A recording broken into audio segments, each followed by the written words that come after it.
Hey everybody, Mark here from filmandlearning.com, and I am going live right now. I used to be a teacher, and so I thought, I used to teach live every single day, at least 6 times a day. I'm going to do a live thing right now. It's going to be faster to get the information to you than to do an edit. And so in this one, I'm going to help you see why you really shouldn't hire me. And that's not reverse psychology. That is the truth. First, though, hit the like button, hit the subscribe button. I really appreciate it as I'm slowly growing this channel up. And I'm stoked to have anybody and everybody here. And I'm in the business of helping you tell your story better so that you can serve your audience, clients, and students. So let's kick this off. You might be a business owner who's thinking like, you know what, I have to hire a filmmaker to take care of X, Y, and Z different projects in my business. And I am here to say that that is probably not the case. There is definitely a role for filmmakers in a business, but 9 times out of 10, you probably don't need it. What you're probably dealing with is a structure, a mindset that you have concerning film in the world in general. The film industry has been around for like 100 years, and they have well-established patterns that we are used to because we go to movies and that sort of thing. And the way Hollywood goes is typically the way the rest of us think of video production, but that is totally different when it comes to our modern age and what we have access to now. So the historic production was like a ton of people and time and money and resources, equipment, structure, and marketing. And I see so many people talking on YouTube about buy this gear and that sort of thing. And then I also have a lot of people ask me like, what gear should I get? What should I do? And really when it comes down to it, this is the whole thing. Take your cell phone and make some videos. And I'm not joking. That's like, make some marketing videos with this. The first time I had like a glimmer that we were no longer in the dark age of film was when the Blair Witch Project came out in the 1990s. And I don't remember exactly, it was toward the end of the 1990s, but it kind of broke Hollywood because it was like these film students that went out in the woods for like 30 days with a Hi8 camcorder and put little tapes in it, basically stuff that you could buy at Walmart nowadays. And they shot this suspense story that really kind of turned into a thing. It was like a big deal. They were on all the Tonight shows and all that stuff because the story that they told was good. The cinematography wasn't that great. The story was good. It was very spontaneous. I haven't watched it in a while, but I know if I watched it now, it'd probably be a little bit weird.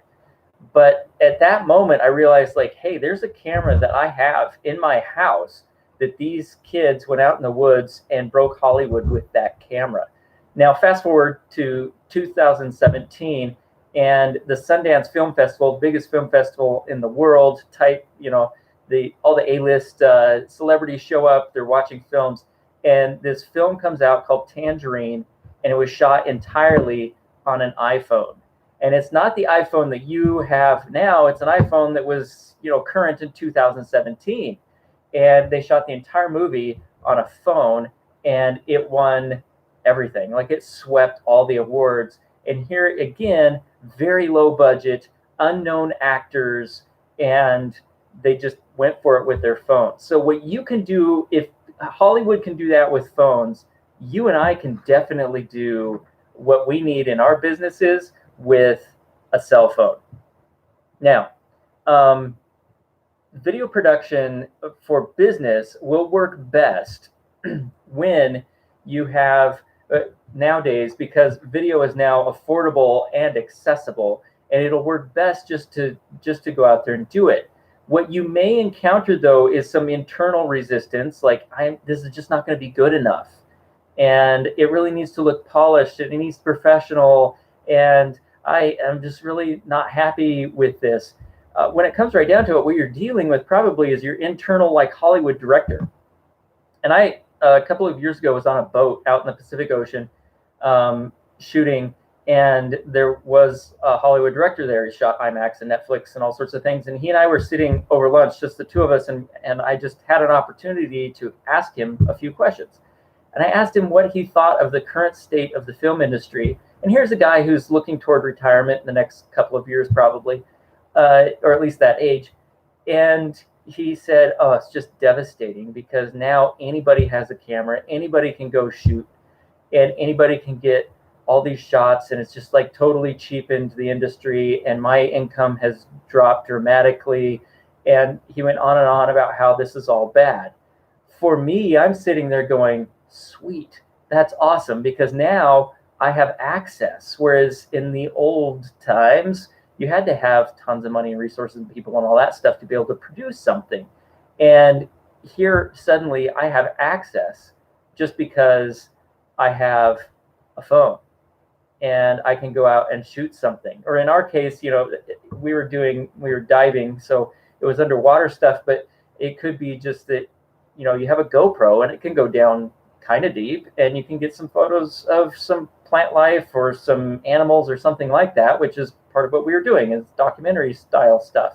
So sure, the quality may not be IMAX grade. The quality may not be Netflix, but your story could be just as good or better than what a creative director can produce, because it's coming directly from you in your business. Now, another big reason you should not hire a filmmaker for your business, besides the fact that it's affordable and accessible now, the second reason is spontaneity. Everybody's talking about, like, I want my video to go viral.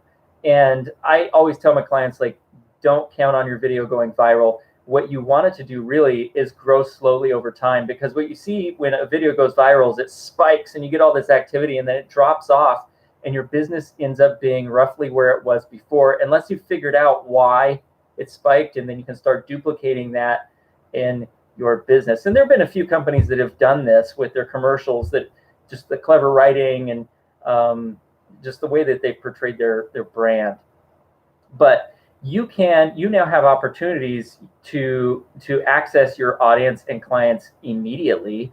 And if you're waiting for a filmmaker to come shoot some polished thing and you have something on your mind, why not just do it on your phone and get it out to your people right away? Later, if you wanted to, you could make a more polished version of it to share for marketing purposes, maybe to a cold market or something like that. But just pull out your phone and do it. Here's another reason, frequency. So video is affordable and accessible. That's number one. Number two, spontaneous sharing.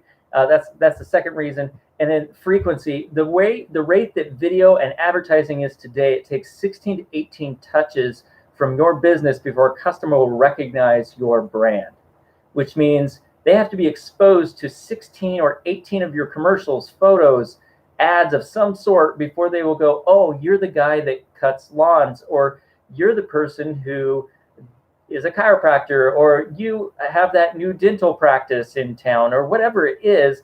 You have to expose people to 16 or 18 different commercials. Now, the keyword here is different, because if you watch the exact same thing 16 to 18 times in a row, and you've probably seen this come through like a Facebook feed or an Instagram feed or someplace where you see the same ad over and over and over and over and over again, it gets really irritating, and it may not, and it likely isn't, at number 16 or 18. It may be at 5. And suddenly people are shutting off your content because it's annoying.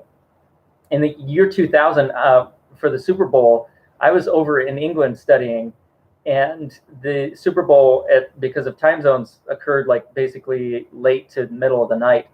And the way that the British television networks portrayed it, because it wasn't that important to British culture, we sat there, we watched the exact same commercial for some insurance company through the entirety of the Super Bowl. They would play that one commercial, and then they would go to dead air. And then when the Super Bowl came back on, they would go back to the Super Bowl. So I saw that one commercial a lot of times, and we got really frustrated. The group that I was with, we were just like furious, because of course, one of the things with the Super Bowl is the ads are cool, and we looked forward to that. But the ads were just this one insurance company. And up until a few years ago, I could almost quote every single line out of it, and it's embedded in my brain just out of pure rage. So the difference here is 16 to 18 touches. Yes, your frequency needs to be that often, but they need to be different. If you're going to bring a filmmaker in, yes, you can shoot 16 to 18 spots. That gets you to the point where a customer will recognize your brand. That does not mean that they're actually going to purchase from you yet, or say, hey, I want you to help me out with this service. It's just that they will recognize you. So you need to be doing even more than that, which makes frequency all the more important, to be constantly creating something, to be sharing, to be educating your client, your personal brand, and to just be sharing with people, this is what I'm all about, this is what I'm passionate about, and this is what I want to help you with. I think those are the big things, that big like underlying reasons that you should be making your own business, making your own video in business. Now, why should you do your own videos? Like the process of shooting the videos, not the psychology behind it, not the basis of it all. There's some really good reasons you should shoot your own videos. And the first one I think is paramount, which is control. I've had a couple of clients that I do editing work for, and they've gone through a few cinematographers that will come in and shoot their entire digital course, and then they get some early previews back from me, because the cinematographer sends the footage to me to edit, and I'll edit and then send it to the client as a preview, and they'll go, oh man, I just don't like this. It's just not what I wanted. It wasn't the angle that I was after, or whatever. You know those things that you want. You know those things that you're after. You know your product better than anybody else, and you're going to bring some outside person, they may be awesome, into your business, but they don't know it as well as you do. And that's where you have an element of control that you don't have to give up to somebody else. Now, is it important to bring a filmmaker in and shoot something really professionally once in a while? Absolutely. But when it comes to doing something the exact way you want to do it, you have to have that person, either like you have to be on the same wavelength to a degree that's crazy, or you just do it yourself. So the other reason is a timeline. You have total control over your timeline. For me, often I will be serving clients during normal work hours, like that 9 to 5 period when businesses are open. And most of my work is B2B, so I have to stick to those B2B hours fairly regularly with my editing schedules and communication. But in the evenings, when I have time, when things are quiet, I can sit down and I can shoot a whole bunch of videos if I need to. And I have total control over that. I don't have to hire a filmmaker to come out in weird hours to get it done, which is going to be a harder sell for a lot of filmmakers. So control, that's the number one reason you should shoot your own. The number two reason is just people. And I kind of alluded to this already, but to coordinate a schedule with a filmmaker takes a lot of emails, takes phone calls. You have to negotiate contracts. There's a budget. There's all of that stuff that comes up. Then you have to block out a section of time in one chunk, because the filmmaker doesn't want to be coming to your place of business every single day. And so you block out that chunk of time, you go, you shoot it, and then there's a ton of post-production communication that occurs, and then you finally get the product. So the timeline on that is quite long. There's also just, you have to manage another person. And I don't know about you, but managing people takes up a lot of time, and I enjoy working with people for sure. But if I can make my business a little more efficient and still get my story out there, it may not be that Netflix IMAX quality that I talked about, but you're getting your story out there, then that is what really matters. And so without having that extra person, it takes away a lot of friction and resistance to actually get your video work done. And you might be thinking like, man, I just can't do video because I don't have, the resources of the time or whatever. Well, you might be thinking about the time wrong. You may be thinking about it completely wrong, because you're like, I have to block out a whole day and I have X, Y, and Z to do on these days, and you're trying to find time to do it, when really you could just do it in some off hours with yourself and a volunteer or another employee or somebody, and just get it done. And then when you get to a point where you're like, yeah, I want to spend thousands of dollars making these videos, really good, then you bring in a full-blown filmmaker. The third reason you should do your own videos, the process of doing them all, is just completely your authenticity and your credibility. And I alluded to this in my marketing video that I'll put something after this is live. I'll put something up on the screen for that, so you can go and watch that. But it's to shoot a video yourself. Yes, the quality may be low. It may feel, quotes, unprofessional, but it is relatable. And so many ways, because you're going to be messing up once in a while. You will have the quality of a cell phone, which looks like a potato when compared with an actual real camera, even though a cell phone looks so much better than a camera that we had 10 years ago. So it is relative, but the other thing to realize is, don't think about yourself. Think about your people. Think about who you're sharing your message with. Those people likely are also posting things on social media with their phones. They're likely also on YouTube posting videos, and they know what quality of video that they're used to looking at. And if you produce something that is the same quality that they have, it's very relatable. It's like, I'm on the same level as you. I'm on the same playing field. I'm in your court. I'm right here to help. And there's something deeply reassuring about somebody producing something that is just like me. It's something that I can connect with. Whereas if I'm out there shooting my commercial, or even just a vlog with like a giant cinema camera, which is completely unrealistic, but it's becoming more realistic as the technology improves. If you're doing that, then it may not be quite as relatable. So it does give you a certain amount of authenticity and credibility to do that. The fourth reason you should shoot in your own process is spontaneity. I love this. You're in the moment, you're getting your work done, and a client calls and said, hey, I have a question. And they ask you this question, and you answer the question, you hang up the phone, and like 3 minutes later, you're like, that was a really good question. In fact, I think I get that question several times a day or several times a month. And maybe I should just answer that question right now. So you just pull out your phone and you go, hey, everybody, I had this question from a client today, and I'm going to give you the answer to this right now. And you just deliver the exact same answer. And then when somebody calls or emails, more likely, with a question that is similar or the same as that, you can say, that's a great question. I answered it in this video. And you can send them a link where you are talking to them in a moving visual way, which is so much more exciting than reading black and white words on an email page. And it is much more relatable, and you can do it in the moment, which you may or may not remember to do later. You may be like, oh, that's a great idea for video, and then you just totally forget to do it. Or if you're super organized, this is what I do. I carry this book around with me, and I write my ideas and stuff down in it, and 99% of them I throw away. But there are some that are worth keeping, and that I will probably turn into videos. Now, the last one, the fifth reason you should shoot your own videos, I've kind of already alluded to this as well, but this is probably the number one reason, which is your budget. To hire me to come shoot something for you for a day and then do all the editing, you're looking at thousands and thousands of dollars. And that's for everybody in the filmmaking world. And why does it cost so much? Well, we have insurance, we have all the overhead. You know how it is. You have a business, your taxes are going to be, a good chunk of what you make anyhow. So you're looking at a substantial budget going into some video that may not have very long of a shelf life, depending on what you're producing. Now, if you're producing, I mentioned like an online course. If you're producing an online course, that should have some longevity. It should have some life to it.